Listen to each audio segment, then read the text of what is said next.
Non, non, mais tu lis pas tout parce que là... Ouais, tu lis les moments. Non, non. Ouais, mais... tu lis simplement la première. Et Bah non, mais non, il faut que je dise un peu après. Donc en fait, c'est un compte rendu d'enquête qui nous a été envoyé par Hercule Nabo de hier. Donc à l'attention du Star System, donc Max. Donc cher maître, je me permets de vous faire destinataire du compte rendu d'une filature et d'une enquête très complète menée par mes services à la demande de monsieur René de Nice et concernant le monsieur Gérard de Suresnes. Vous ne pourrez qu'être étonné, voire scandalisé sur ce que vous allez y découvrir, monsieur de Suresnes se livrant depuis quelque temps déjà à une très singulière activité sur les départements du Var, de nature à bouleverser les usages et les règles de bienséance.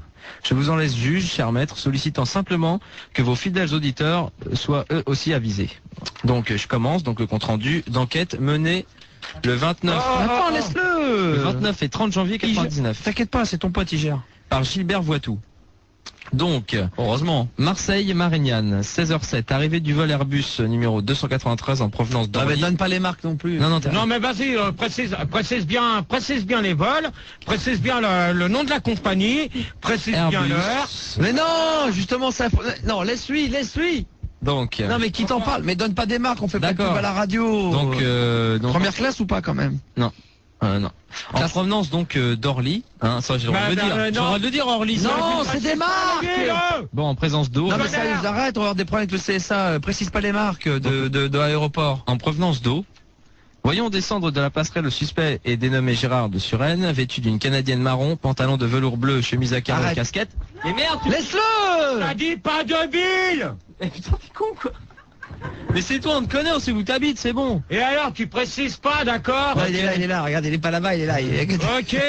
Donc, Qu'à cette heure, je vais te faire avaler ton stylo. Arrête, parce que c'est sérieux, c'est un vrai contrat, ça, parce que tu prends ça à la rigolade, Fildar. Gérard, pardon. Tu Non. prends ça à la rigolade? Non, non. Attends, parce qu'il y en a un autre aussi. donc, un certain Gérard, vêtu d'une canadienne marron, d'un pantalon de velours bleu, chemise à carreaux et casquette. Nous le reconnaissons de suite grâce à la photo remise par monsieur Henry. Il faut dire qu'il ne passe pas inaperçu. Pour sortir le premier, il vient simplement de bousculer, de faire basculer sur la passerelle une personne d'un âge qui ne lui cédait pas le passage assez vite. Nous le retrouvons quelques minutes plus tard dans le salon d'accueil qu'il a mis en émoi. Gesticulant et vociférant, il s'en prend une hôtesse qu'il veut frapper, suite à l'accident de tout à l'heure. Il prétend bénéficier d'un accès prioritaire en raison d'une infirmité congénitale. L'intervention énergique d'une équipe de policiers le calme quelque peu. Prudemment, nous le suivons vers la sortie. Un haut-parleur venant de l'avertir qu'il était attendu sur le parking numéro 3. Effectivement, bousculant tout ce qui se trouve sur son passage, nous le filons péniblement dans sa charge bestiale. Pour le voir enfin tomber dans les bras d'une imposante matrone africaine, tout de vert vêtue. Les retrouvailles écourtées, nos deux bulldozers mettent aussitôt le cap vers Pas le de véhicule- marque, tu dis les bulldozers. Non, mais fais gaffe, arrête. Aussitôt vers le véhicule tout-terrain qui les y attend. On dirait le fruit d'une union comme contre nature entre une bétaillère et un corbillard. Après plus d'une heure de filature hasardeuse et périlleuse sur les routes sinueuses de l'arrière-pays varois, nous arrivons au village d'Écartéfigue, direction le château.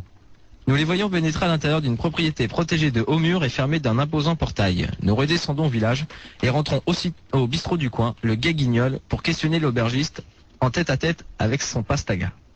Il nous apprend que le château a été racheté voici 2 ans par la vicomtesse Écarte Méfès, veuve du vicomte Bourmoilfion, ancien colonial revenu au pays pour y trépasser.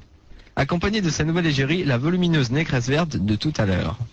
Le gros Marcel, c'est le taulier du Guéguignol, appelle Lucien Barjol, qui très assoiffé vient de terminer sa partie de pétanque. Ouais.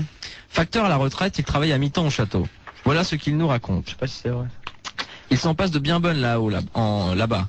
Depuis que le parigot Gérard Anus... Arrête. Merde. Arrête. Arrête, mais t'es con quoi? C'est des preuves ça. Attends, excusez-nous, ça cogne un peu là. J'ai rien dit. Donne ça. Mais qu'est-ce que... Alors, pourquoi tu lui donnes le courrier? Donne ça. Pourquoi tu lui donnes le courrier si après tu veux pas qu'il le lise? C'est à toi qui a dit qu'il fallait le lire. Faut savoir. Ah, mais t'es con ou quoi?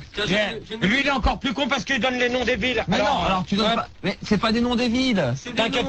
T'inquiète pas, je vais savoir où ça va aller, ça. Nuance. Bon, je termine ou pas? Bah ouais, mais... Non, donne tu pas- termineras pas. Si, mais donne pas les Sans noms les des noms, villes. sans Sans les les noms. noms de villes. Mais Tu c'était donnes pas des noms, Mais putain, si, c'était t'as des dit noms tout court. la princesse de Cougnac ou de Non, Casse-Mécu. Bourmoilfion. Alors, donc, il s'en passe de bien bonnes là-bas, là, en haut. Depuis que le parigot Gérard, il vient régulièrement. Gérard, ça va. Gérard, ça va, c'est pas ton nom?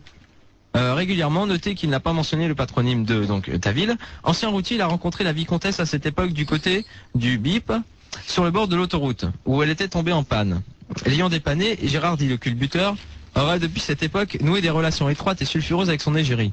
C'est lui qui l'aurait décidé à créer dans cette propriété tranquille un conservatoire une conserverie high-tech, par la mise en boîte et la commercialisation d'un produit du terroir élaboré et très goûteux. Devant révolutionner la gastronomie du 3e millénaire et contribuer activement à la lutte contre la faim dans le tiers-monde. Le brave Lulu nous raconte ensuite le dîner auquel il fit convier à la Toussaint 98 en voici le compte rendu fidèle. Ouais, mais j'ai plus la suite. Non, tu ne l'auras pas. Déjà une. Attends. Déjà une. Tu vois, ça, déjà, c'est daté du 20 février 99. Et la lettre, on la reçoit, elle est partie du 11. De ce mois-ci. Et alors, moi je peux très bien écrire une lettre et pas avoir envie de l'envoyer, puis au bout de 2 mois me dire tiens je l'envoie, et puis voilà, je l'envoie. Bah alors, ça n'a rien à voir. C'est nul alors, ça sert à quoi que tu me files ton courrier? Je comprends pas ton comportement, Gérard, c'est hors antenne, avant l'émission, tu lui donnes ton courrier en disant je veux que t'en parles à l'antenne, et après une fois à l'antenne... Non mais attends, j'ai voulu, mais il n'a pas besoin de tout balancer comme il vient de faire, les noms de ville et puis tout ça. Donc alors, terminé, maintenant tu t'occuperas de ton cul, tu feras ton courrier avec tes 2 poteaux de naze là, et c'est tout.